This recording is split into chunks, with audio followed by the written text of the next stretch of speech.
ভালো করে বোঝেন, যে ব্যক্তি 5 ওয়াক্ত নামাজ জামাতে পড়ে সে হলো মুসলমান, আর যে ব্যক্তি নামাজ পড়ে কিন্তু ঘরে পড়ে সে মুনাফিক মুসলমান, আর যে নামাজ পড়ে না সে কাফের। কিন্তু আমরা জামাতের গুরুত্ব বুঝি না ভাই। সারা রাত তাহাজ্জুদ পড়ার চেয়ে জামাতে নামাজ পড়া অনেক গুরুত্ব। আল্লাহ রাসূল সাল্লাল্লাহু আলাইহি ওয়াসাল্লাম বলছেন, কেউ যদি ইশার নামাজটা জামাতে পড়ে আর ফজরের নামাজ জামাতে পড়ে সারা রাত তাহাজ্জুদের সওয়াব পাবে। কাজেই ভাইরা জামাতে নামাজ ছাড়বেন না।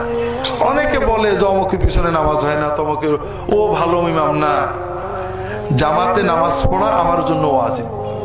ওই ইমামের গুনাহতে আমার কিছু হবে না। ইমাম খারাপ হলে গুনাহ হবে মসজিদ কমিটির, সভাপতির, সেক্রেটারির। আমি সাধারণ মুসল্লি, আমার জন্য ওয়াজিব দায়িত্ব জামাতে নামাজ পড়া। কাজেই জামাতে নামাজ পড়বেন, জামাত যেন মিস না হয়।